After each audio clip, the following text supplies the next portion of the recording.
Well, you voted for it, and you got an extra hour of Beyond Reason Radio.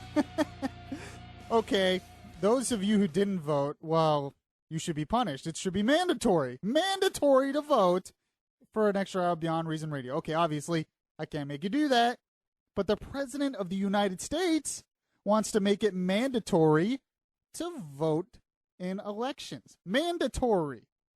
So I'm going to have to talk about that. I'm going to get to that in the second hour because, well, there is a second hour. Look at that, 2 hours of Beyond Reason Radio. So we're going to get to that. This is Beyond Reason with your host, me, Michael Yaffee. I'm also joined by Tom Benson producing. How's it going, Tom? It's going well. It's Friday as usual. Everybody's brackets are destroyed. So I heard that. I heard. We can get back to real life. All right, and I'm also joined, assistant producer today, Michael Formisano. How's it going, man? It's going pretty well. I finally made it. I made it to Friday. You did? I had my doubts. You had your doubts. But I'm here. Rough week, Mike. Rough week. We made it. All right. So, if you don't know who I am, by the way, since this is a new time slot, I usually produce Bud Henninger Live mornings, Monday through Friday, 6 a.m. to 9 a.m. And then I've been doing this show Friday nights at 8 p.m. And now, of course, you're listening to it at 7 p.m. We talk faith, culture, and politics. And I am your voice of reason through everything in the news that is, well, beyond reason. So, and the first thing that is beyond reason, of course, is Starbucks. Now, some people might have already thought that was beyond reason before because, you know, expensive prices for strong coffee. But I actually like Starbucks. I'm not a coffee drinker, but I do like a good Frappuccino every now and then with a lot of whipped cream. You can call me girly all you want. They're good. But, so Starbucks, as I'm sure all of you know by now, it's been all over the news, all over social media, has started this campaign called Race Together, where they want their baristas, if you don't know what a barista is, it's one of their employees, to engage in a conversation about race and maybe you sign on the cup Race Together. So I went to a Starbucks, and I'll tell you about my experience in a moment of this whole thing. I mean, beyond reason really is the best way to describe this, because I don't know anybody, not one person, who thinks this is a good idea other than the CEO who's putting it forth. And speaking of him, he sent a video to his employees, to Starbucks employees, talking about what this is all about, what we should do, how we should all come together at Starbucks and talk about race. Can you play cut one for me, Mike? What if we were to write Race Together on every Starbucks cup, and that facilitated a conversation between you and our customers? And what if our customers, as a result of that, had a renewed level of understanding and sensitivity about the issue, and they themselves would spread that to their own sphere of influence?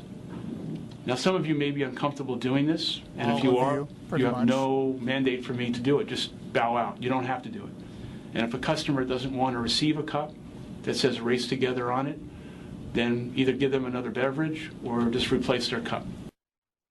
So, yeah, we're all going to talk about race because you really didn't have a good enough understanding about race relations. But once you talk to a Starbucks barista, your eyes will be opened. Your mind will be open to race relations. That's right, a 16, 17, 18-year-old employee of Starbucks is going to open your mind about race in America. We're going to race together. Hashtag race together. Okay, and he continues on here when he talks about basically why he is doing this. Can you play cut 2 for me, Mike? And if a customer asks you what this is, try and engage in a discussion that we have problems in this country with regard to race and racial inequality. And we believe we're better than this. And we believe the country is better than this. And if this makes you have a conversation with a customer about the need for compassion, the need for empathy, the need for love towards others, if you can do that with one customer one day, then you're making a significant difference as we go forward. You see how he looks at you? Do you see how this guy is? He's a big, rich liberal who's white, by the way. He wants to be a do-gooder progressive, and he looks down on the American people. Look, Here's what he's really saying. Look, you Americans, all you people out there, a lot of you are a bunch of racists. You're all a bunch of racists. So what we need to do is we need to talk together and get you to be more compassionate. And me, because I'm much better than you are, I'm going to help spread this message of race together, of love and empathy, because really I know better than you. And my Starbucks employees are younger. They're better with race relations than you are. So if you're out there and you're a racist at Starbucks, like many of you American people are, I'm going to have a better discussion so we can all race together. I really believe that's how he thinks, that he believes he's up in his pedestal, and he believes that this country is racist in a lot of ways, and we need to have this conversation to race together. Here's the problem with this. He doesn't understand normal, everyday Americans. He doesn't understand his employees, who really don't want to talk about this, and my experience at Starbucks pretty much confirms that. And he doesn't understand that we're not a bunch of racists in this country. You talk to most normal, everyday Americans, they are not racist. They are tired of this discussion because they're not racist. It is not the problem that it used to be. Obviously, there are some problems in this country, but not to the level where we need to be lectured by a Starbucks employee about it or a Starbucks CEO about it. We just want our coffee. We just want to go on with our day and drink our coffee, and they don't care who's serving them the coffee, whether the guy is black or white. They might care if their coffee's black or white, but they don't care about who's serving it to them. They just want their coffee. And yet this guy thinks he's going to solve all of our problems. And it's stupid. It's stupid because he doesn't understand his own employees. He doesn't understand how his business usually works, and he doesn't understand the American people. I just get sick and tired of these rich, elitist progressives lecturing us about things they have no idea what's going on in the everyday country. They have no idea. So I was telling you that I went to Starbucks yesterday to try to get my experience, to try to get my lecture on race. I wanted to get my lecture on race. I figured the CEO says I'm racist and I need a lecture, so there we go. I was hoping there was a PowerPoint presentation, but no, nothing. So I went in there. I went into my Starbucks. I got a Frappuccino, and I purposely didn't say anything.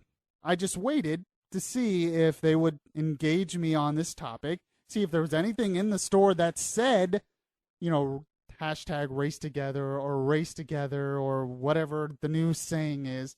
Nothing. Nothing in the store about it. Nobody said anything about it. I waited till I got my Frappuccino. They didn't say a word to me about it. So I finally, after I got it, I was like, I just asked the guy, one of the guys who worked there, I said, have you gotten any response on this whole race together thing?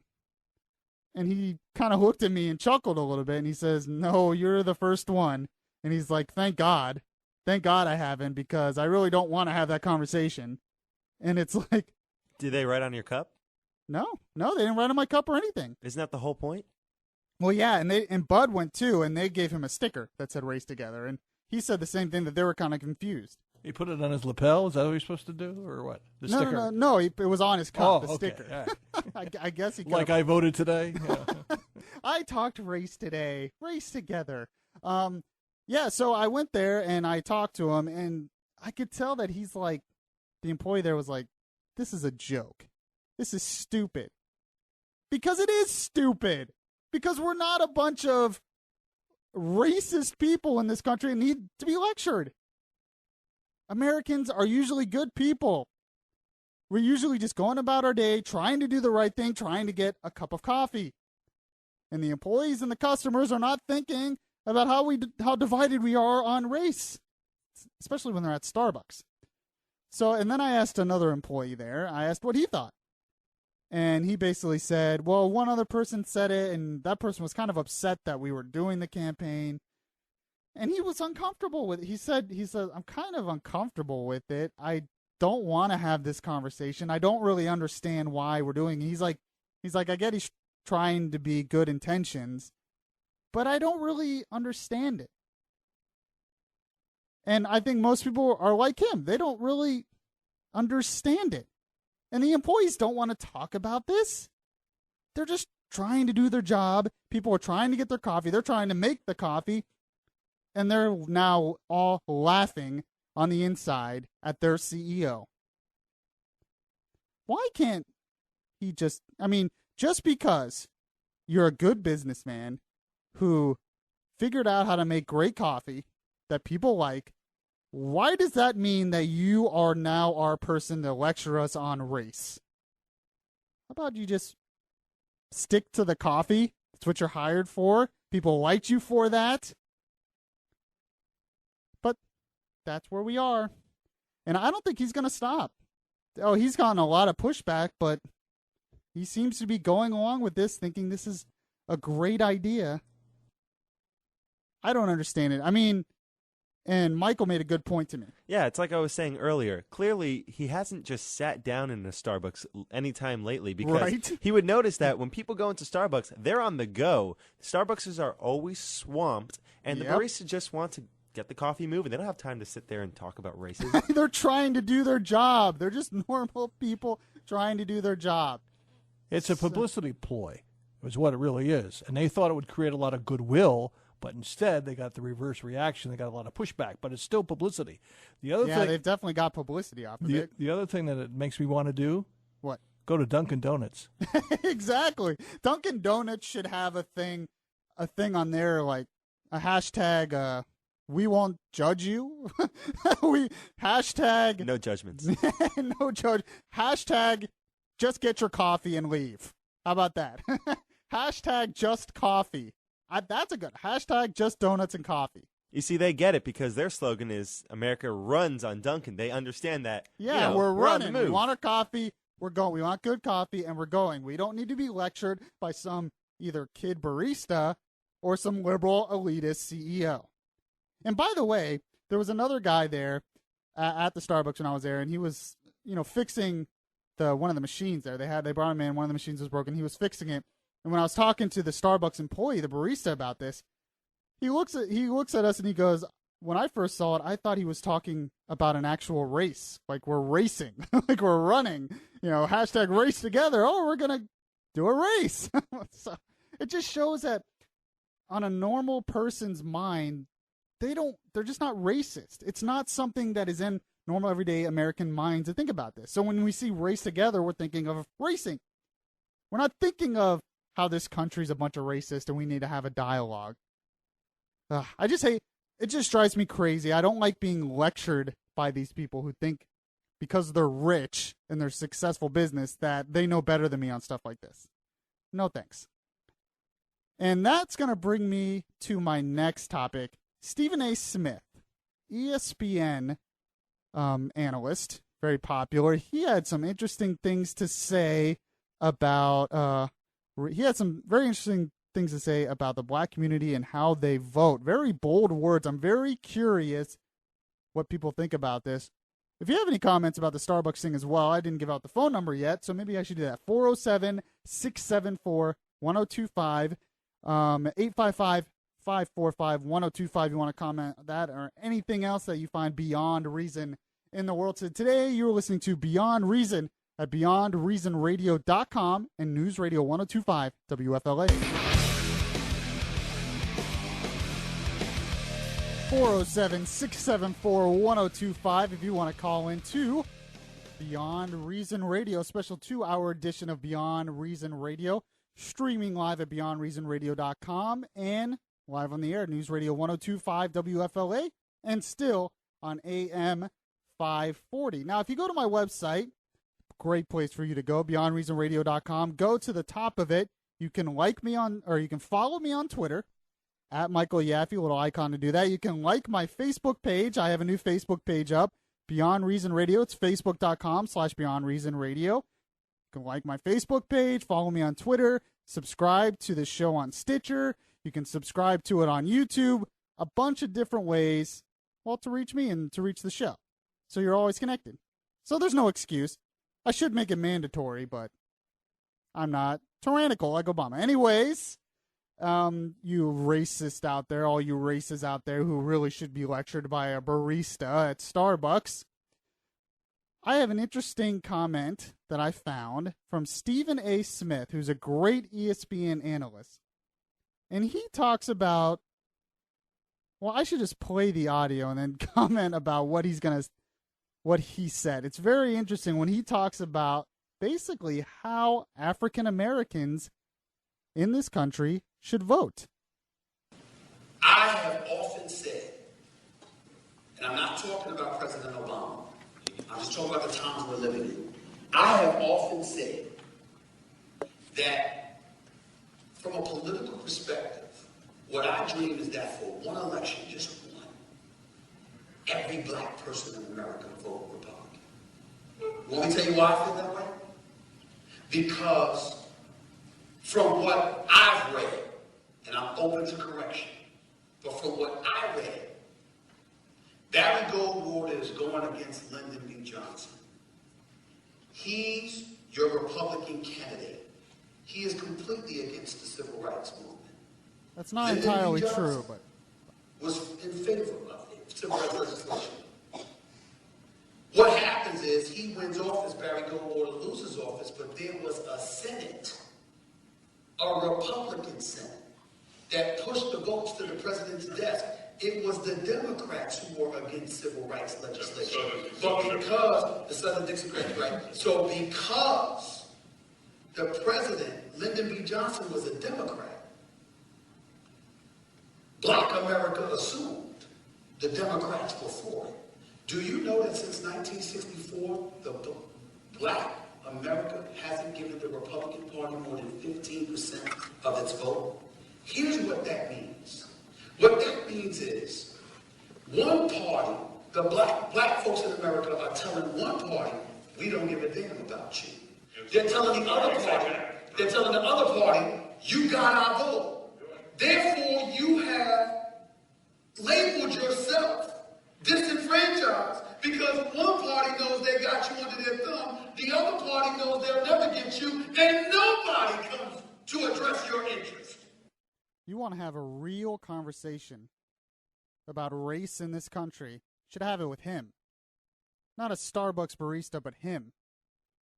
Because for the most part, and I actually disagree with him on this in a way, but for the most part, he's right. Think about that. Since Lyndon Johnson, the Republican Party has not got more than 15% of the black vote.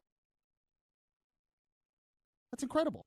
80% of blacks, at least 80%, 93% of blacks voted for Obama. And the Republican Party was founded on abolition, on getting rid of slavery. That's literally why Lincoln and them founded the Republican Party. The Republican Party were always out to help African Americans, and even during the Civil Rights, they were out, as he pointed out, for African Americans. And because of one president, and by the way, it wasn't just the civil rights that did it. It was the war on poverty and the welfare state that Lyndon Johnson created, which destroyed inner city black communities and made them dependent on the federal government, which is a big reason why Democrats get the majority of the black vote now. And all Stephen A. Smith is saying is that he wishes one election, just one, just to see what would happen if blacks vote Republican.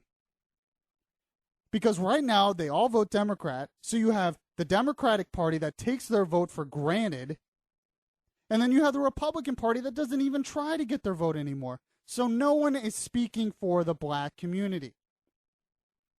So that's why black community still has a lot of problems with poverty, with trying to find jobs, with violence. It's getting a lot better. And you would think with all those problems continuing to happen that maybe they would change their mind. But instead, you had 93% of a people vote for one person. But I disagree with Stephen A. Smith on this. Because that's not what I want. I don't want all the blacks to just switch and vote Republican. I mean, I kind of do because I would want Republicans to win. But what I really want is for individual African Americans, because to me, they're not just African Americans, they're individuals. We're all individuals. We're all different as individuals. I want every individual black person to vote based on their conscience, to vote based on what they individually believe, whether it's Democrat or Republican. Instead of caving into the pressure that because you're black, you have to vote for the black president, you have to vote for the Democratic Party. Why not look at the policies? Look at the ideas of the different parties. Think about it and come up with your own conclusion and vote based on your conscience and your own conclusion. That's really what America should be all about. That's really what it is. We're all individuals. Individual liberty is what we were founded on. Aren't you insulted, blacks out there? Aren't you insulted that a party assumes that they're going to get your vote? That one party assumes they're going to get your vote and the other party assumes they're not? Doesn't that insult you, not as a black person, but as an individual, as an American, as a thinking, rational human being? They figure that they're not going to get your vote, the Republicans, and the Democrats figure they're just going to get their vote. So they're not even going to reach out to you too much. And every time they do, it's usually to expand the welfare state. Doesn't that insult you as a black person? That they assume because they've created this giant welfare state that they're going to get your vote? Shouldn't you as an individual have more dignity as a human being? And yet we're still at a point where 93% of one race votes that way. I'm glad that Stephen A. Smith and there's others finally coming out and saying this. But I just disagree that I want them to vote all Republican. I want us all to look at each other. You know, our country slogan is out of many one. E pluribus unum, out of many one. And that had to do with out of many colonies, out of many states, we were one nation. But I think it also means out of many individuals. We are one people. Not because we're all the same, but because our foundation is the same of love for country, but we're all different. And I never hear politicians say this, leaders say this, black leaders say this. Why not get up and say, every individual, whether black, white, Asian, whatever, you are an individual created by God with certain gifts, not based on your race, but on your mind and on who you are as one person. That's what I would want to see. Get to a point where because you're black, nobody knows who you're going to vote for because you're black. That it's not assumed that because you're black, you're going to vote Democrat or Republican. But that you're just going to vote your conscience. That's what I want to see. Speaking of the black president that 93% of blacks voted, he sent a video to the people of Iran. Very interesting what he says, and I just have to say, I love using this word today. Stupid. It was stupid. 407-674-1025. 407-674-1025. You're listening to Beyond Reason Radio. BeyondReasonRadio.com and News Radio 1025 WFLA.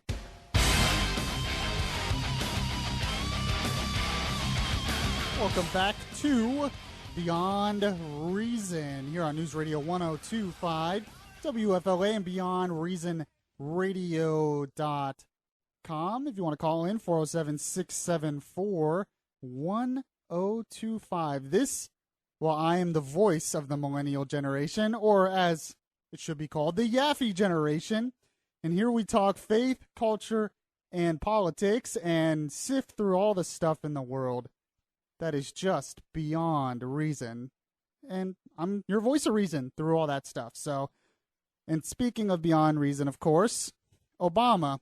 You know, when I get up in the morning and I think of show for the morning, show prep, stories for the morning show, stories for this show, it really is not my intention to talk about Obama.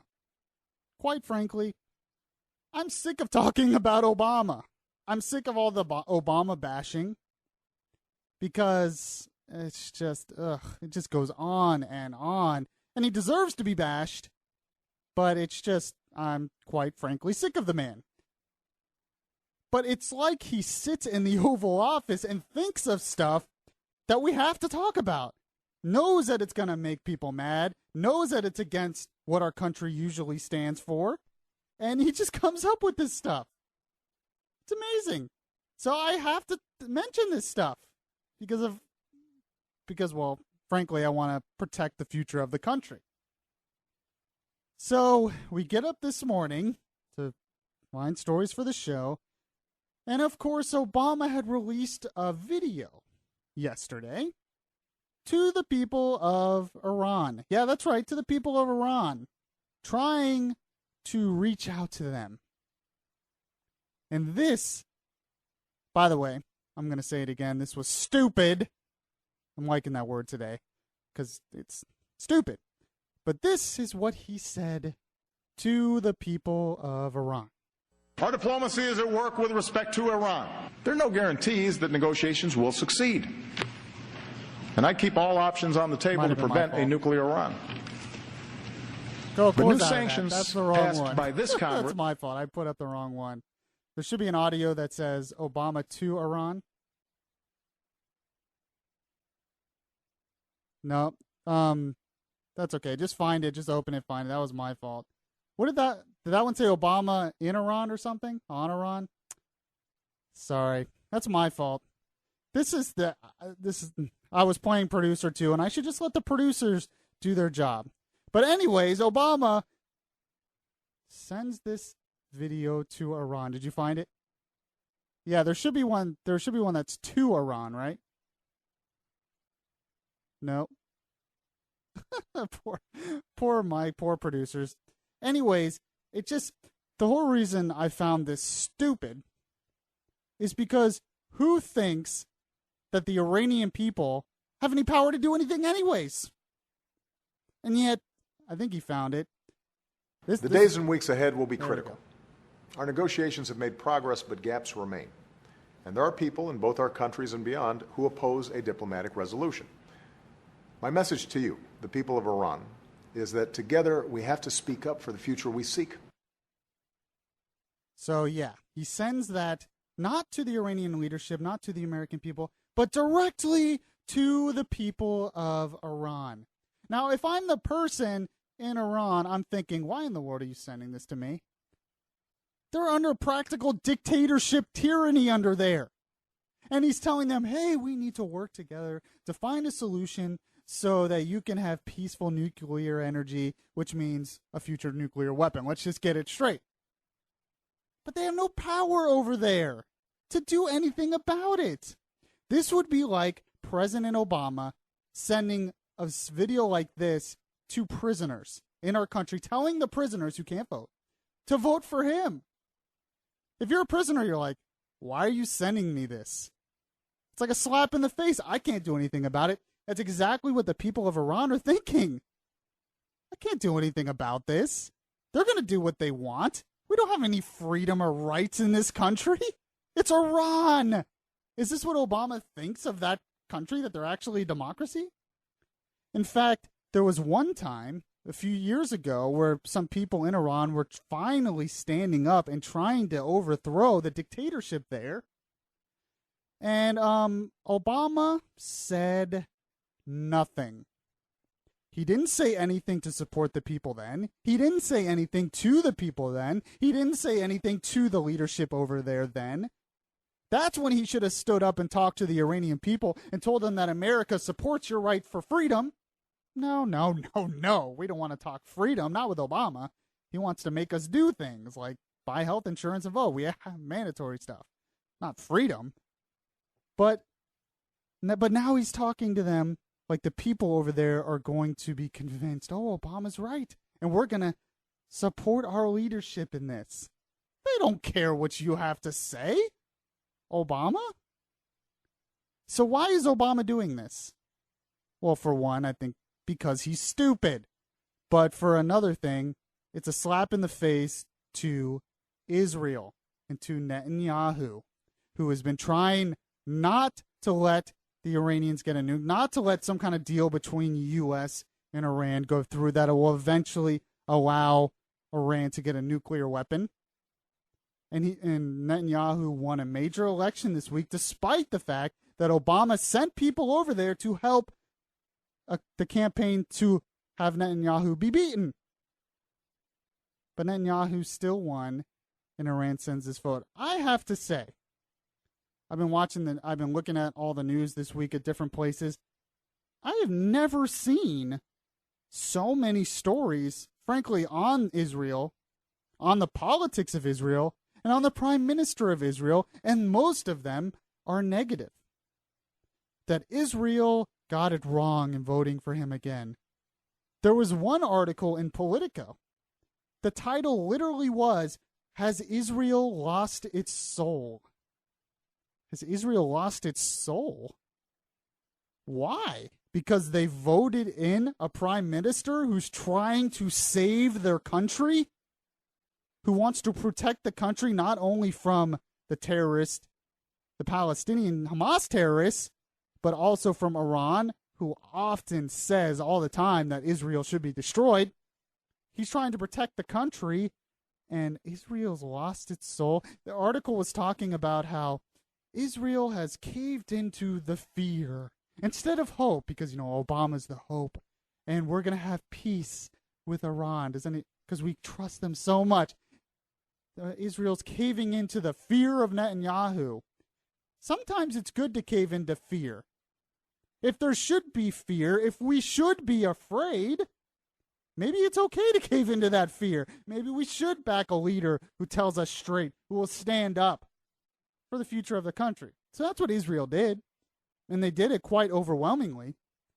Instead of just supporting our ally, Obama sends this letter to video to our enemy. It's just stupid. Just stupid. So speaking of Israel, this is kind of a different subject, but it's kind of the same way. I'm almost living in like pre-World War II times, it seems like. Because I found an article in The Atlantic. And this is the title. Is it time for the Jews to leave Europe? Did you ever think that you would read something like that in your lifetime? Hear something like that in your lifetime? That Europe is becoming such a place like it was before World War II, that we would write articles saying maybe it's time for Jews to leave Europe. In fact, Netanyahu recently, after the terrorist attack at a Jewish market over there, told Jews, come to Israel, leave Europe, come to Israel. Because anti-Semitism is growing in Europe. A lot has to do with the rise of radical Islam. They've eased immigration policies over there, so they just let all the radical Islamists come in and live there. And anti-Semitism is growing. In the article, he's talking with someone. They're talking about the far-right nationalists versus the Islamic extremists, both who don't like the Jews and want the Jews there. And the guy's like, I don't want to leave France. I like it here. This is my home. Just because I'm Jewish doesn't mean I'm not French. But he's saying it's getting to the point. It's getting so bad that for my kids, I might have to leave. They might have to leave a free European country because it's getting so bad over there. In fact, there was some stats that was saying that 51% of racist violence over there has been against Jews. And they're only like 6% of the population. That's incredible. And now they're thinking of leaving.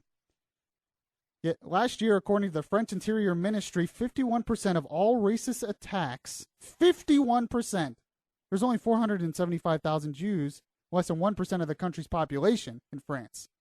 But 51% of the racist attacks in that country were against Jews. And people are thinking they have to leave. And you have the one person who is standing up for the Jewish people strongly, boldly. And you would think that the United States would also be a place for hope for the Jewish people. A place that we don't look at Jews this way. And you have our president slapping the Jewish people in the face and sending a video to Iran, basically wanting to help them get, well, nuclear energy is what they're saying. We all know they want a nuclear weapon. This is where we are. It's like pre-World War II times, except America is not the place of hope that it was before World War II. Hopefully that will change. But I just found that incredible and, frankly, stupid. Let me say it again, stupid. That Obama would send something to the people of Iran who have absolutely no power in any of this.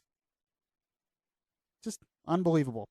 It's beyond reason, obviously. 407-674-1025. You are listening to Beyond Reason Radio. BeyondReasonRadio.com and News Radio 1025 WFLA.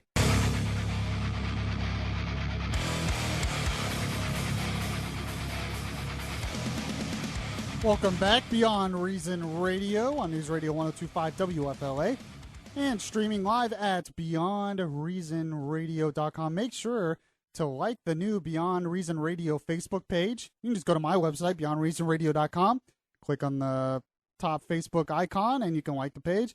Make sure to follow me on Twitter as well, at Michael Yaffee. You can also follow the station on Twitter, at News Radio 1025, and follow the station on Facebook at WFLA Orlando. So all kinds of ways to connect to us. No excuse not to listen. All right, so I found this article literally probably like 10 minutes before the show, and I found it interesting because it's sort of a debate that's going on that it's amazing to me that it's even a debate. But here it is. It's in the New York Times. It says the case for free-range parenting. Free-range parenting. And what it's talking about is how, well, I'm sure, Tom and Mike, you probably remember this story a few months ago where an 8-year-old was walking home from the park, had a cell phone, and they arrested the mom for child neglect because she allowed her 8-year-old son to walk home from the park. That was a distance of, what, a mile? A little less than a mile, yeah, I think? It was like nothing. Yeah. And I'm sure, Tom, when you were a kid, you probably did that. Sure. When I was 10, I would ride to the other side of town for Little League practice, and it was a half an hour by bike, you know? Exactly. And you think nothing of it. Now, you get worried if the kids go out of your sight around the block, you know? Yeah, and I wonder why we get so worried. Is it because the media just points out to all this stuff? Because actually crime rates are lower. Mm-hmm. You know, all of this of child abductions are lower, rape is lower. So are we really afraid for nothing? Or should we be afraid? Should we not allow the kid maybe to walk home from the park at 8 years old? That is a little young. And also, I don't think they should walk alone. They should, have somebody else with them, whether it's another sibling or a friend. Now, did you ever do that alone, though, when you went to Little League or you went to school? Or I used to ride with buddies. Yeah, one or two other friends, yeah. Now, what if they're both 8? You think that would be okay? Still a little iffy. It is, because it's we hard, don't want that one time to be where something happens. It's hard to tell. I know 18-year-olds that sound like they're 8, It depends on the maturity level. Exactly. Mike, what about you? I'm going to have to agree on that. The buddy system's still the best way to go. But it seems like we can't even do that anymore. Yeah, and I think you're right. I think the media has a lot to do with it because they love to hype stuff up and this happened today, and I think the movies have a lot to do with it too. Everything's so. Yeah, we just have instant access to a lot of things that scare us. Exactly, that must be what it is. And people make money on that. And yeah, I well, feel like a lot of money. Yeah, Yeah, and this New York Times article is very interesting because it's by a family. It talks about a family that just came here from Berlin, from Germany. So they're not used to the way we are in our culture. And they had moved in near Washington, D.C., and they had a daughter who was 8. And they let her basically go out one afternoon, walk around the neighborhood. She found a park about a mile and a half away, had conversations with neighbors, found other things to do. And they realized, we shouldn't be scared. This is a way for her to make friends, get active with the community, have people know her to keep an eye on her. And they're shocked how America has become afraid, terrified by all this. That we don't want to let our kids do anything. And I think it goes way beyond just letting them go out. There's definitely a trend by some in this country to totally shelter your kids from like everything of the world. New information here. I didn't realize the park was within a development. There's a difference between going to a park in a development versus going down a major highway where there's a lot of traffic and who knows what's going on. And the kid had a cell phone. They had talked about it before, what to do in an emergency. And this one's kind of similar where they let her go and they're shocked by how we are. And I wonder if maybe they're right, because they're talking about how there was another case in Springfield, Missouri, where a 6-year-old, it was a 10-year-old and a 6-year-old siblings were walking home from a park alone, but it was 2 of them. And for trying to, and the parent wanted to make them more independent. And the parents were found guilty by the state's Child Protective Services of unsubstantiated child neglect.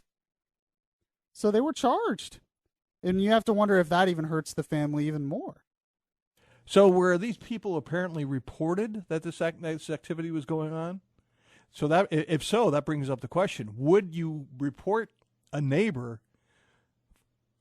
If you caught a neighbor doing something like this, would you call authorities and report the neighbor? Would you spy on your neighbor? In other words, 407-674-1025, 407-674-1025.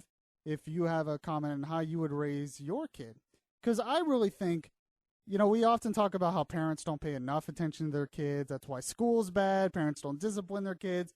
But I've also seen the other side of it, because I've known people where their parents literally shelter them with everything. They don't let them watch TV at all. Don't let them use the internet. Don't let them go anywhere. The parents will literally sign up for their college classes, where the parents will go online, sign up for their kids' college classes for the kid. So the kid doesn't even have to do that themselves. And it's like, we wonder if there's any independence. So it's weird how I've learned in life, and I'm only 28, so what do I know? But that everything is about balance. We have to balance things. But it's interesting when you talk about an 8-year-old kid. If I saw an 8-year-old kid walking by himself, like you said, on a major highway, I might report that. But if I've seen 8-year-old kids ride bikes or walk by themselves in my old neighborhood in the development, and I didn't think anything of it. I'm wondering if I ever rode my bike by myself at 8. They probably said, "Hey, Yaffee's out of the neighborhood. It's safe." Oh, Yaffee's back. Hide your kids. No, I'm not. Nobody knows me that much yet. But I just saw this, and it made me wonder, what is the right balance? And to me, I think, and I'm not a parent, so I would really like parents' opinion on this.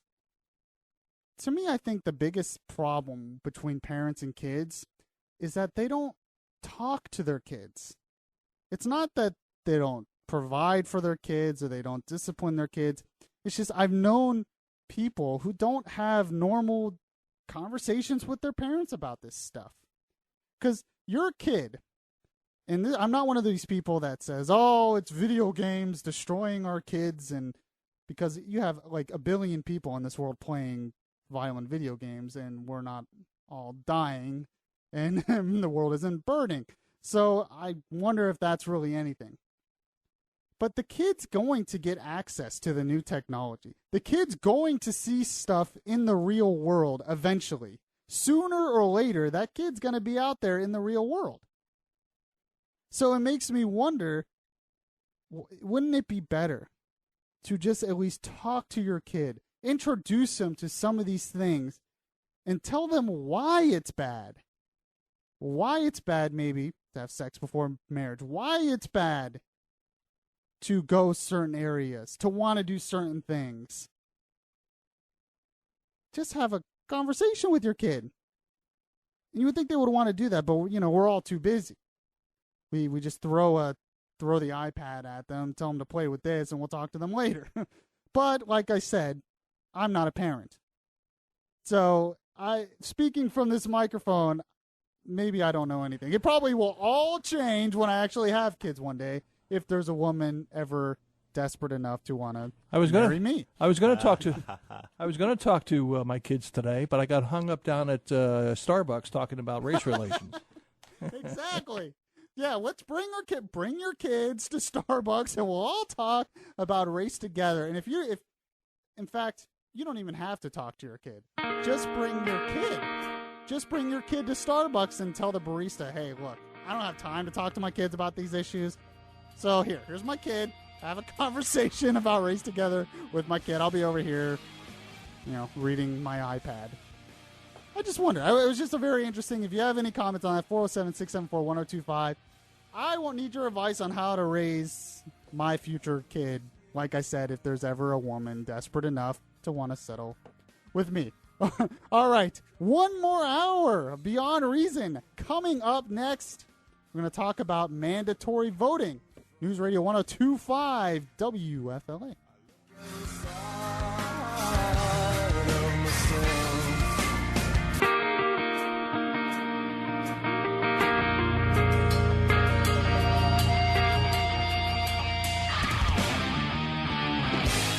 No, it's not a glitch. It's not a mistake. It's a second hour of Beyond Reason Radio. Well, the crowd's going wild, apparently. Second hour of Beyond Reason Radio here on News Radio 102.5 WFLA and at BeyondReasonRadio.com. That might itself be Beyond Reason, a second hour. And you would think I would just run out of things to say, but nope. I have way more to say. This is way, way too much going on in the news that is beyond reason. And, of course, I am your voice of reason through everything that is beyond reason. I am the voice of the Yaffee generation. And here we talk faith, culture, and politics. And once again, I am joined by Tom Benson producing for me. Hello. Yeah, it's not Deja Vu, which is second hour. And, of course, Michael Formasano, assistant producer for today. Sounds good to me. Yeah, sounds good. Thank you for coming as well. And, of course, his lovely girlfriend's in the background joining us. She doesn't want to talk on air because she's too nervous. That's fine. That's fine. All right. It's just Mike really rubbing in my face that he has a girlfriend and I'm single. But that's okay. That's all right. I was hoping you wouldn't notice. All right. 407-674-1025. 407-674-1025 if you want to comment on what I am going to talk about next. And this has been all over the news. And like I said earlier in the last hour, I do not wake up in the morning and think, man, how am I going to bash Obama today? How am I going to bash the Obama administration today and see what else he's doing wrong? Nope, they just throw it out there and I find it and I have to talk about it. And he brought up a very interesting idea this week. Now, obviously, he can't, well, I say obviously, maybe he'll find a way, but he can't do this on his own. It would take a constitutional amendment. But what he said has spurred a lot of debate.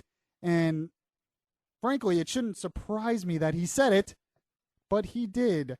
At a conference in Cleveland this week, he was asked a question, and this is what he said. This is his great idea. In Australia and some other countries, there's mandatory voting. It would be transformative if everybody voted. That would counteract money more than anything. If everybody voted, then it would completely change the political map in this country. Because the people who tend not to vote are young, they're lower income, less they're skewed informed, more heavily towards immigrant groups and minority groups. Sorry, that was me adding in there. Less informed. So his great idea is mandatory voting. They do it in Australia. They also have kangaroos in Australia. We need those here. I mean, I do like Outback Steakhouse, even though I hear Emma's in the background shaking her head immediately. It's good. You can't go wrong with a bloomin' onion. You can't go wrong with a bloomin' onion. Do you not like bloomin' onion, Mike? I love bloomin' onion. Okay, good. I was about to say you would be a communist. If I you can did. do an Outback 6-ounce with a lobster tail any day. I know. By the way, if you ever need a sponsor, Outback, I'm just kidding. No rules, just right. Anyways, I mean, by the way, I hear there are no Outback Steakhouses in Australia. I hear that they actually don't exist in that country. I guess they wouldn't need it. They don't need it. It would be kind of redundant. Any restaurant. Exactly. But anyways, Australia has it, and I know another country has it, is Brazil. And I talked to someone about that who was from Brazil, has it, and she told me it was a disaster. That mandatory voting there is a disaster. You want to talk about income inequality? Brazil is awful. They're pretty socialist. They're kind of getting better. But mandatory voting is terrible there. It's a horrible idea there, is what she said. But Obama thinks it's great and thinks it would be a great idea to bring it here. Now, you all out there, you all see why he wants to do this. He pretty much said it. Because those who don't vote, like you said, minority voters a lot of times, young people, lower income, and he didn't say this, but it's usually less informed people, are the ones who don't vote. And it's just a fact that less informed people, all those people in those groups, vote Democrat. It would be transformative because a lot of them would vote Democrat. That's why he would want them to vote, so they could vote Democrat. And he said it would be the thing that would get rid of money. Why? To me, that would add more money because there would be more people they would want to reach because those people are definitely going to vote. So you're going to increase the money involvement in politics. Absolutely. You have to buy everybody a cell phone who votes for you. Yeah, exactly. Exactly. But you would have to, just the advertising alone to reach all those new people. I don't even know where he got that. Once again, stupid. That's the word of the day. The beyond reason word of the day. Stupid. But yeah, but he thinks it would be a great idea. Now, a lot of other radio hosts are bringing up, by the way, if you think it's a great idea or whatever you think about it, you can call 407-674-1025. You have a comment. But he thinks it would be a great idea, and a lot of other people are pointing out that, well, he must be for voter ID. Because if you had mandatory voting, you would have to have voter ID to see who was voting, to see if they voted. Here's my question. Yes. He says it would get, mandatory voting would get everyone out, but is that registered voters only? Like, if you're not registered, would no? He would say when he's talking mandatory voting, he's talking everybody who's of legal age to vote has to vote. Okay, that's how it is in Brazil. Brazil. People can just not register to vote. Yeah, well, they would have to be by law. Kind of like how we have to register for selective service when we turn 18. Yes, it would be kind of like that. We would, by law, have to vote. And like I said, Obama apparently, he likes making people do things. It's mandatory voting, mandatory health care. We have to buy health insurance. And a lot of people have pointed out, this is completely un-American. To force someone to do something like that is un-American. I've talked to people who don't vote, and they tell me why. They say, look, I'm not as informed, I'm not as involved in that, and I feel like I shouldn't vote unless I'm informed. I have respect for those people because they shouldn't vote if they're less informed. But Obama knows that the low-informed people usually vote Democrat. That's why Republicans win a lot of midterm elections, but the Democrats win the presidential elections because more of the uninformed people vote in the presidential elections.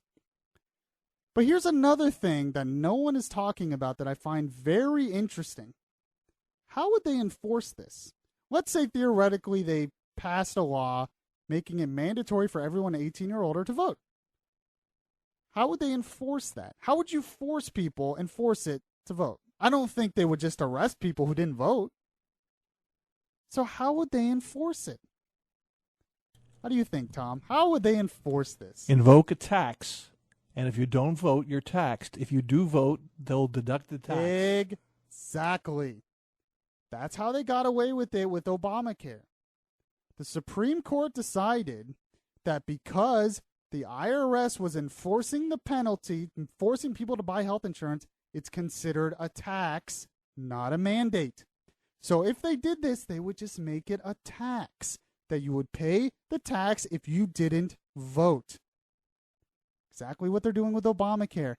Once I thought of that, and Tom Benson's very smart, he thought of it too, it made me think this actually might happen one day.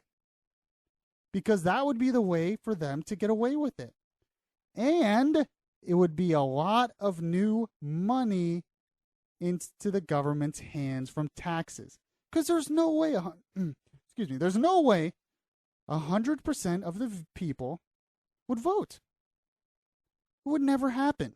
So all those people that aren't voting, that's more tax money into the government. So not only does it give the benefit of the big government statist progressives who would get more of the votes from those uninformed voters, but it would also get more money into the hands of the government. Interesting.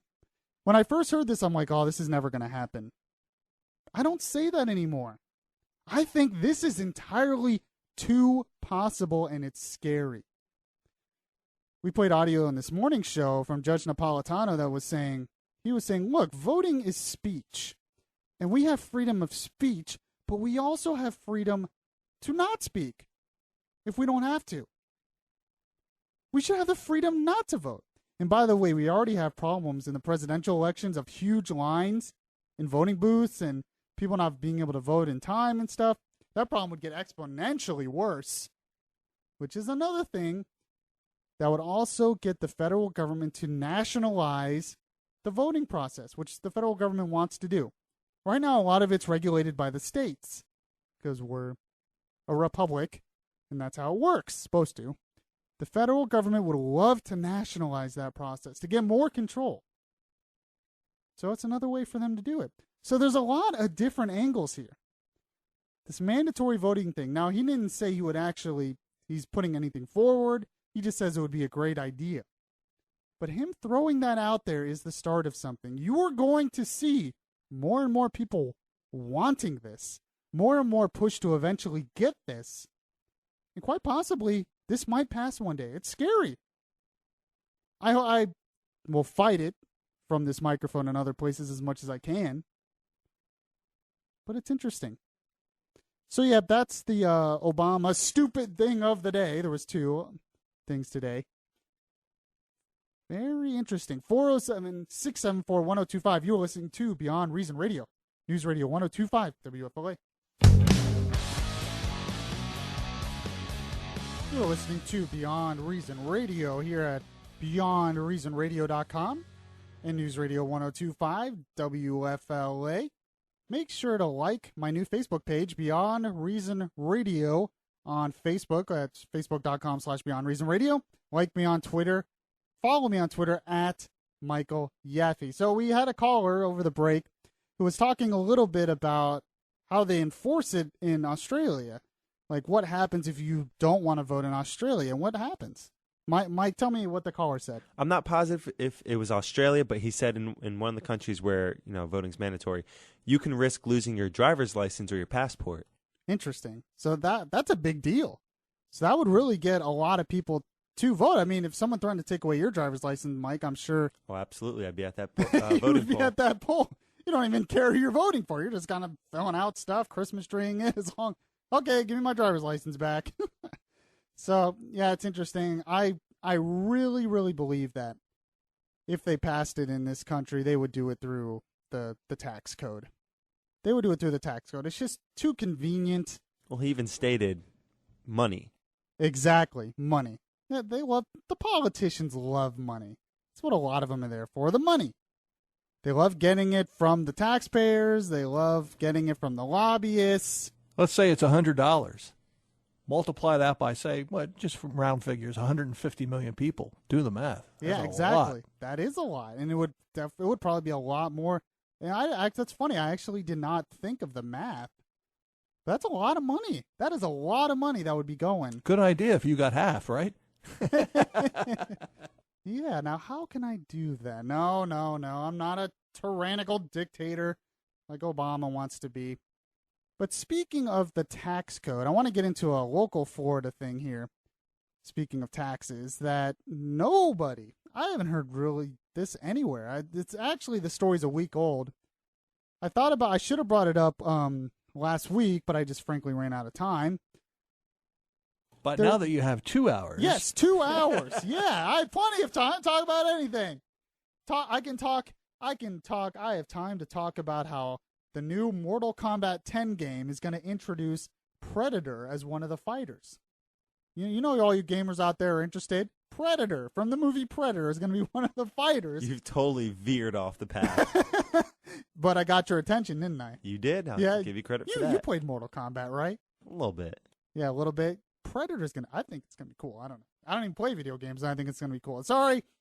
That's my trending moment of the day. That was trending on Facebook and Twitter, so I thought I would mention it. Just because I have time, because there's 2 hours. Anyways, back to the important things. Tax, I found this in the Orlando Sentinel. Scott Maxwell was mentioning it, and I agree with a lot of what he says. There's a tax break that is being proposed by the Florida legislature. It's House Bill 739. It would encourage businesses to invest, renovate, and expand. The incentives, tax refunds worth up to 20% of the cost of improvements. So if you have a business, you would get a tax incentive to help fix it up, to improve it, to build a new one. It would help create jobs. It seems great. You know, usually I'm for low taxes, so I would usually be for something like this. But what is this for? It's not just blanket low taxes. This would be specifically taxes only for hotels and restaurants. So if you're like another trying to start a tech company, nope, you don't get it. If you're trying to start a radio show like me, nope, I don't get it. If you're trying to start a mechanic shop, nope, you don't get it. Any kind of manufacturing, nope, you don't get it. It's just hotels and restaurants. And why? This is the thing. This is why it's so hard to try to reform the tax code, either on the state level, the local level, the national level, because there's so much power in the tax code to influence people, to influence this country. The reason why they want this specific tax break just for hotels and restaurants is because they like the idea that Florida is the tourist attraction. People come here to stay at hotels, go to restaurants, go to amusement parks, all that stuff. It's the tourist attraction. So they want to help that specific market, and plus they know that specific market are also voters. So they're going to lobby for this stuff as well. So they're going to help that specific market, and they're creating a specific market. This is the government dictating, influencing, manipulating how the market works. A conservative will usually look at this in first and think it's good because it's a tax break. But this is once again the government manipulating the market. They're playing favorites. And this kind of stuff has got to stop. Why can't we just let the free market decide what things are? Because what if the government is wrong? Imagine, this... Yeah, Tom Benson looks at me like, that can't be possible. That'll never happen. But what if the government is wrong?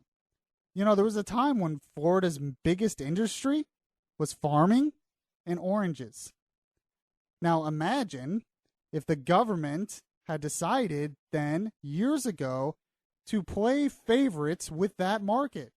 You had hotels, you had tourists wanting to come here, wanting to expand, and the government made it harder for them but easier for the farmers, for orange groves. Would we be what we are today if they manipulated it that much? So there could be a potential future market created in Florida that could expand jobs, could help the economy, and yet you have the government once again trying to decide what you want, trying to decide what's best for you, trying to manipulate the market, and they always do it through the tax code. Always through the tax code. There's so much power. Instead of having a simple tax code, a flat tax, for instance, simple that everyone understands, everyone can pay the same. There's too much power in being able to manipulate the market. I mean, they're already trying to do that with Uber. I talk about that all the time. That's a business trying to grow. But now they're doing it with hotels and restaurants because they know that that's their big money. There's a lot of donors there in that business. There's a lot of votes there in that business, and they're trying to manipulate it. If taxes are such a problem where businesses need help expanding, then lower the taxes for everybody. Lower it for all the businesses in Florida, not just for hotels and restaurants. Makes sense to me. I don't know. I like oranges. I like orange juice. But I'm glad that we didn't stay completely dependent on orange groves. I'm glad that we were able to diversify, and it's a chance for the economy to diversify even more.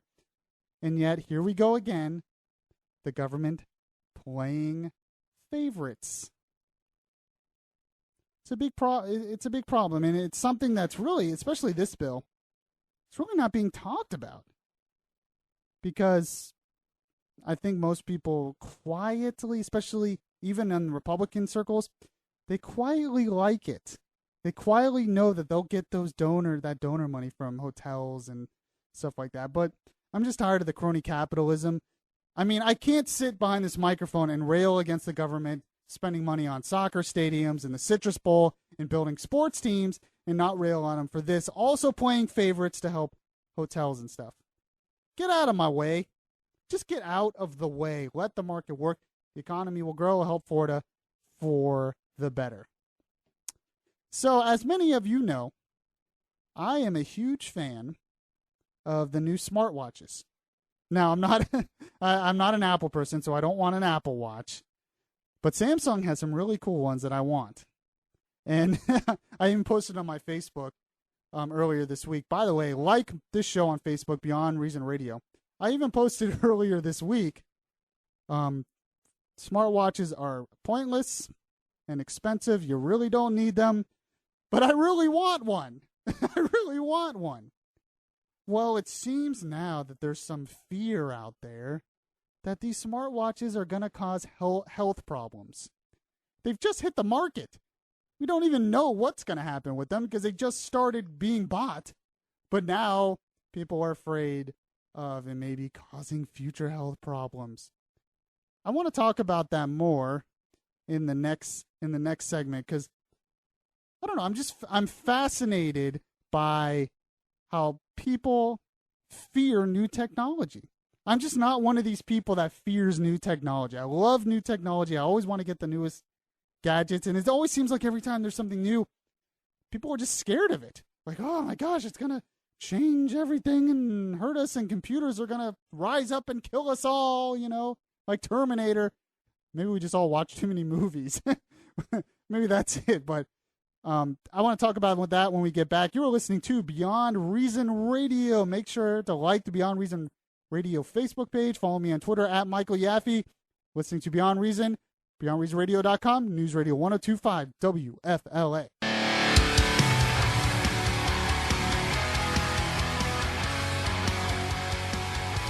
So if you out there, I want to know your opinion on smartwatches. Would you buy a smartwatch?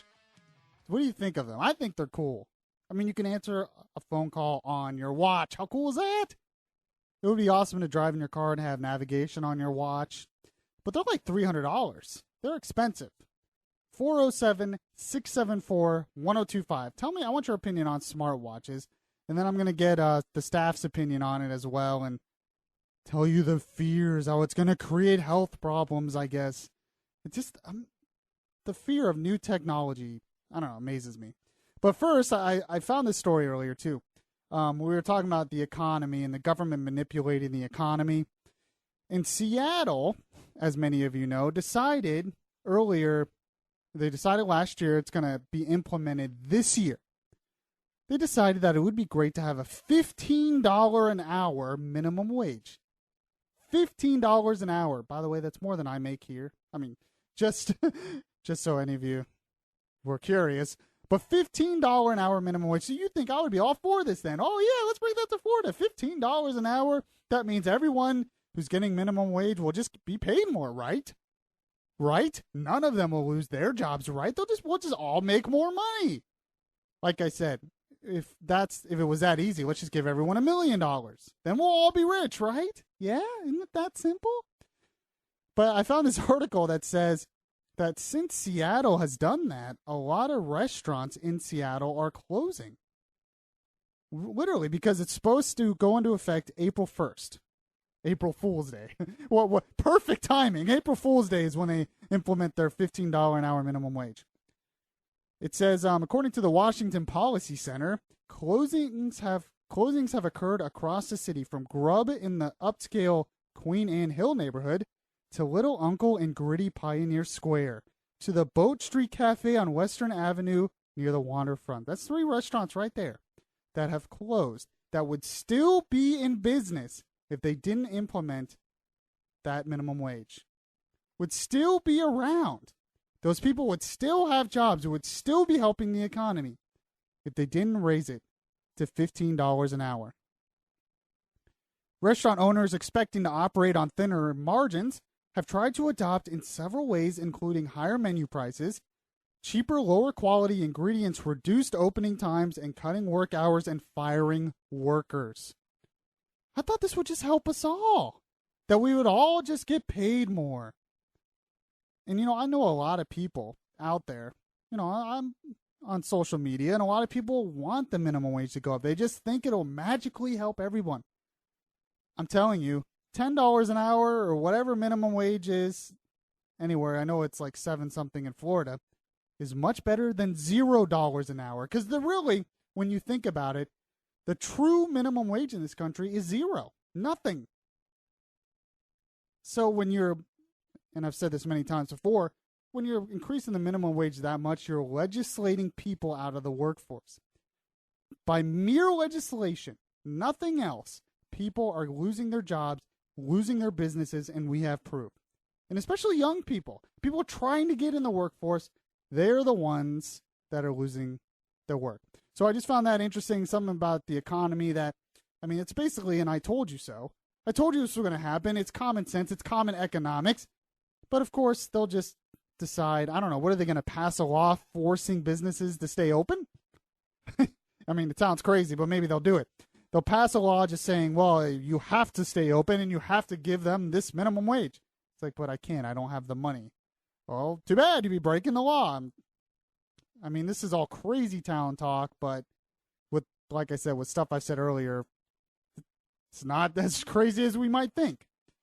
So now we have people out of work in Seattle, and unfortunately that means that people can't buy new smartwatches. New smartwatches. If you want to buy a smartwatch, let me know, 407-674-1025. I was looking at the Samsung one, of course. The Samsung Gear is what they call it because it's pretty cool. You can check your email and do all this stuff. And before I talk about the fears, because now it's time that smartwatches are going to, I guess, kill us all. I don't know. Maybe they're afraid that the smartwatch is going to come alive or something. Like, instead of Terminator being like a big Android or whatever it is, it's going to be your watch and it's going to come alive and, I don't know, cut off your hand or something. It's going to squeeze your hand. And don't look at me like I'm crazy, Mike. It could happen. I'm going to make a movie like that. Okay. If you say so. Anyways, Mike, what do you think of smartwatches? I don't think I've asked you that Well, yet. the first thing I want to say is they're afraid it's going to cause health problems. I thought the whole point of having smartwatches nowadays was to help track your health. Oh, that's a good point. I didn't think of that. You're right, because that's a lot of the new apps is supposed to like track your heartbeat and track exactly all that stuff. By the way, what do you think of that? Tracking your health, like on that? Well, you're a little different because you're an Android person. I'm definitely an Apple person, but what does that have to do with tracking your health? Because what I'm going to say is our mental health it's is not better? something that's that new. Yeah, you're going to have a new accessory and it's going to do more features, but we've been tracking our health. This is like the age of people becoming more health conscious. And yeah, that's true. I just don't see too much. It's just going to be more convenient is what I'm trying to say. That's the only difference. Exactly, because it's actually on your body. Exactly. So I think we talked about this last week, Tom, but that totally freaks me out. I don't want to know what my health is like. I really don't want to know how unhealthy I am. Let me walk around the block so I can have an extra piece of pizza. Huh? Like when I go to Five Guys like the way after he this thinks. show, I don't need my watch telling me how unhealthy I am now because I just ate Five Guys. Can you just imagine wearing one of these watches and you're checking your health and all of a sudden the battery in the watch dies? You'd be scared. Oh no, I'm dead. Yeah, exactly. I'm not quite sure it works that way. but I mean, would you get a smartwatch, Mike? You're young, you're an up and comer. If I could afford it, I would get one. I mean, you're talking $300. That's the minimum price too. Yeah, true. For the lesser model. The Apple It goes Watch all I the way think up is to $350. Well, yeah, it goes all the way up to 16. What is it? 6,000? Or because the gold ones, they're made of actual gold, so they're a lot more expensive. Yeah, thousands of dollars. Yeah, I mean, I mean, would, unless you're like rich secretly, Mike, I wouldn't expect you to get one of those. if I But could afford one, I would get one. gold. Well, in general, the watch, but yeah, the gold if I could afford it. Yeah, I have to admit they're cool, but apparently some are already saying, and this is before it's even hit the market, which is kind of amazing. I mean, we're already afraid of this before it's even come on the market. It's the fear of new technology. It just amazes me, the fear of new technology. But what they're saying is some doctors are afraid that because the watch is on you, it's going to cause cancer. That's the big fear. So as it's monitoring your health, it's also telling you you're getting cancer, I guess. I want to know why. Didn't they say that about cell phones 10 years ago? Well, that's the thing. That's what they're saying. Is it's because it's like a cell phone, and they're still afraid that cell phones cause cancer, which means every single person on the planet is going to get cancer, 100%, because we all have cell phones. I'd like to look up the statistics of who actually has cancer from cell phones. Well, in terms of the smartwatches, they have no statistics because it just came out. But it's a big fear already. But they're saying, yeah, it's long suspected that cell phones have given, because it gives off low levels of radiation, which radiation is everywhere. It just exists on the planet and everywhere. Where radio waves are everywhere. It's always going through our body. We can't escape it, and we're all doing just fine. People are living longer and healthier. It's just facts. But according to this, and this was on the New York Times, a huge article on it, they're saying there is no definite research that cell phones cause cancer. Just a big fear campaign. Why? Why do we fear new technology so much? But now they're saying because of this, because it's actually connected to your body, and they were saying there was some concerns about Google Glass as well, that they're afraid it could cause cancer. Now, it's interesting. I thought they would have different health conscious, because they were saying, I mean, it literally says here that they think smartwatches could be the next cigarettes, because we would get addicted to our smartwatches like we get addicted to cigarettes, and it would give us all cancer, and we wouldn't want to get rid of it. I'm not okay with that. I know. I don't even see like the similarities. It's the chemicals in cigarettes that causes you to be addicted. Exactly. It's a personality disorder to be addicted to technology. It's a psychological addiction. Same difference. Yeah, But yes. exactly. Personality difference. And by the way, I just wonder if that's overblown too, this whole addiction to smartphones. We're all afraid we're addicted to social media and addicted to smartphones. I mean, they said that about TV. We're all addicted to TV. It's going to ruin our society. And I'm not saying that that's not possible, because you can literally be addicted to anything. Oh, yeah, you can be addicted but to anything. it's a difference between psychological and like every single person who gets a smartwatch, they're going to be addicted. Yeah, there's no way.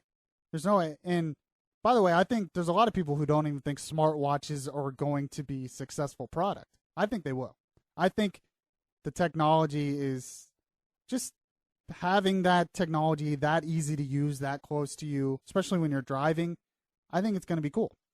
But yeah, they're afraid of the addiction part of it, and they're afraid that it's going to cause cancer. And I think I've heard stuff that they're afraid of texting neck, where you're constantly looking down at your phone, so you're going to have neck problems. I mean, are we afraid of everything in this society? It kind of just makes me want to get one more, a smartwatch more. But does anyone agree with me that it's kind of pointless, but you really want one? Like, do we really need a smartwatch? I can do all that stuff on my phone. I mean, is it really that hard to grab the phone out of my pocket. I'll do it right now on the air and see how hard it is. Oh, I'm so tired and exhausted grabbing this phone out of my pocket. Okay, that's it. I just did it. Woo! That was that difficult? So I don't know. It's it's an amazing thing because now they released today as well that Amazon just got approval from the FAA to have delivery drones. They want drones, remote control drones, to be able to deliver packages to people. And some people, including Bud was one of these people, think it would be an awful thing, that it would ruin our airspace, that what would happen if the drone crashes or what would happen? And I'm thinking, I'm like, I want it. I think it's awesome. I would love to be able to push a button and have a drone deliver it. And they're talking about drone deliveries for pizzas. Emma liked that. She's like, ooh, I want a pizza right now and deliver it to me. But I don't know. I there's just some people, and there's a bunch of people in the media as well, that they have this fear. It's like an irrational fear of new technology. And I'm not one of these people. I think new technology is going to keep growing, and it's going to help our society constantly for the better. And plus, I think it's cool, and I want to play with it, and I want it. So I'm gonna get it. When I get back, did you know that there was a new Batgirl comic that they called Sexist? You will not believe why they called the comic book cover Sexist. Once again, Beyond Reason. You're listening to Beyond Reason Radio here on News Radio 102.5 WFLA. Welcome back to Beyond Reason Radio. I am the voice of the millennial generation, the voice of the Yaffee generation, and I am your voice of reason through everything in the news that is beyond reason. If you have any comments on anything I've talked about, 407-674-1025. I especially want to hear from women who might think the next thing I'm talking about is sexist, because some are saying that, well, actually, they removed a recent Batgirl cover from the comic because they thought it was sexist and promoted violence against women. I kid you not. It's going to go in my Beyond Reason flabbergasted segment of the day. The flabbergasted segment of today, because it's Beyond Reason. But before I get to that, I thought I would spread some even scarier news. We were talking about delivery drones. I just thought you'd all like to know that apparently they're afraid that ISIS is getting a hold of drones in Iraq and other places, and we might have a drone war with ISIS, the Islamic State. So we have that to look forward to while we're kind of diddling around, not even worrying about what ISIS is doing. ISIS is stealing drones, and we might go into a drone war with ISIS. I can't make this stuff up. I'm not talking about a Star Wars film, Drone Wars. I'm talking literally ISIS is getting hold of drones, how they're doing this, how we haven't totally destroyed them. I don't know. But there you go. We all have that to look forward to, a drone war with ISIS. So good luck with that. But anyways, in my flabbergasted Beyond Reason segment of the day, tell me, is this sexist? I can't believe I'm even asking this question, but apparently they thought it was so much that they removed this cover from an upcoming DC Comics Batgirl comic. At the artist's request, DC Comics has decided to cancel a cover design after complaints that the Joker attacking Batgirl is misogynistic and sexist and promotes violence against women. This is where we've come, where something like that is sexist. The cover, which features the villain holding a gun to Batgirl and drawing his blood grin across her face, was supposed to be released as a variant cover in June as part of DC's Joker Month. So the fact that I guess Batgirl was captured and by the Joker, that's sexist. Why is it that the Joker got a hold of Batgirl? Is that because she's a girl? No, maybe it's because she's a villain and she's the crime fighter, and it makes for a good story. Anyways, the story that inspired the artwork was once called The Killing Joke, in which the Joker attacked and probably sexually assaulted and raped Batgirl. Okay, that might be a little misogynistic. I get that. But the artwork prompted a hashtag change the cover campaign. They literally had a hashtag change the cover campaign because they thought it was misogynistic and sexist. Does anyone really think that's sexist? I mean, it's a villain fighting against the superhero. And yes, the superhero is a girl, which, by the way, they always make the girls like super hot in the covers. So I don't know. Is that sexist alone? Okay, I'm looking at it right now. Is that sexist? I mean, I get that it looks bad because it's the Joker getting a hold of Batgirl, but I don't think anyone's implying that the Joker won because it's a girl. It's just part of the story. Why are we offended at everything in this? Why are we offended at everything?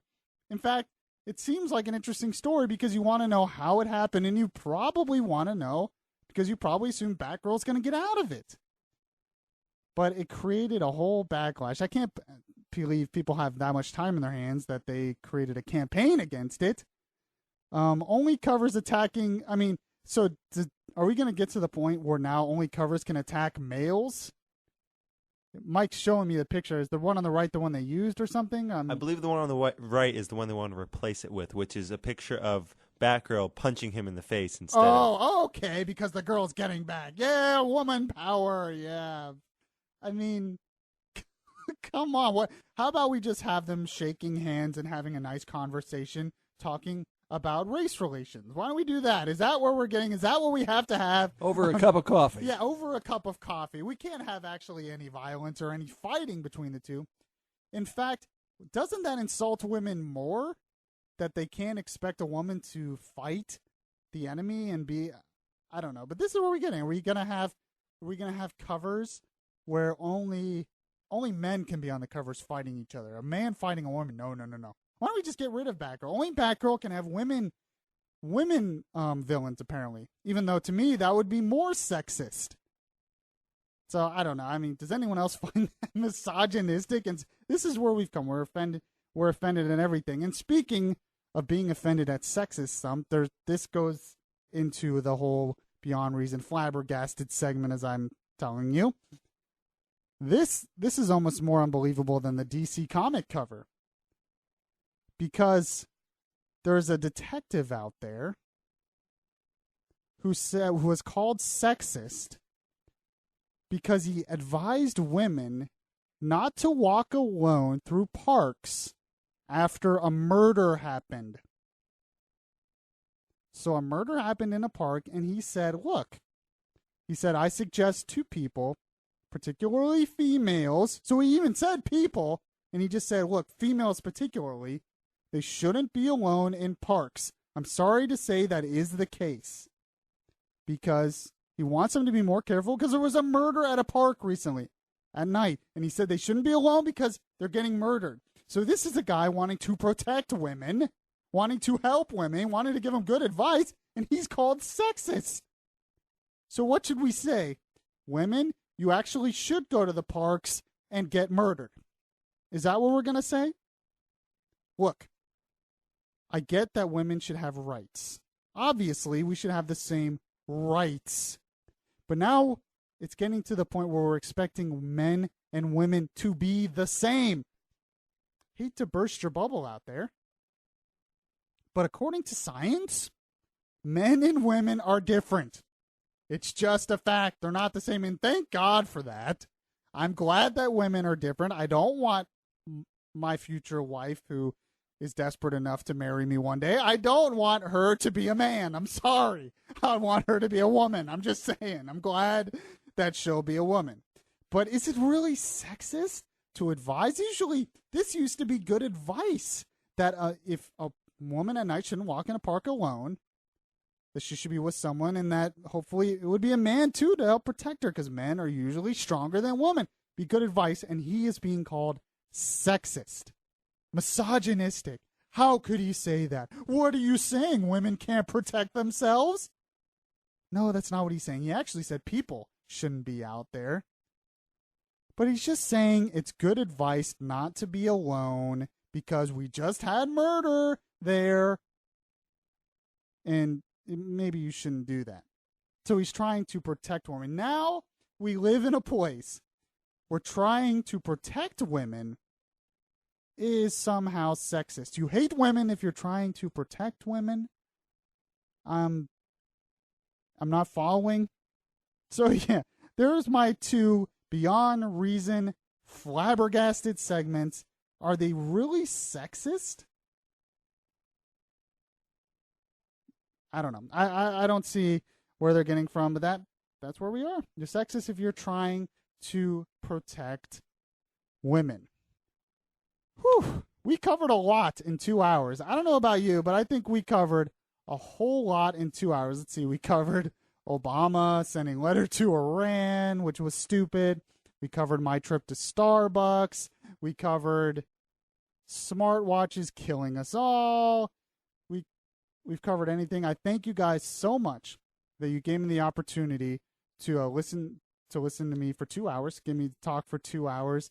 I want you, after this, if you didn't get to catch the whole show, I'm going to post the whole show on my website, beyondreasonradio.com. You can also like me on Facebook at Beyond Reason Radio. You can follow me on Twitter at Michael Yaffee. And basically, I just want to thank you guys for listening, because there's so much out there that is beyond reason, and I hope I can be your voice of reason. And by the way, that does remind me that I wanted to address one thing within the last minute, because I was talking to a friend.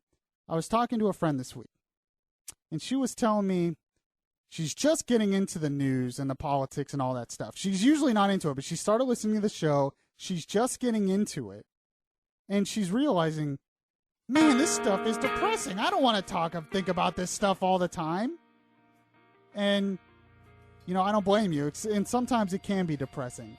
But I think it's more depressing to be uninformed. I think it's scarier to be uninformed.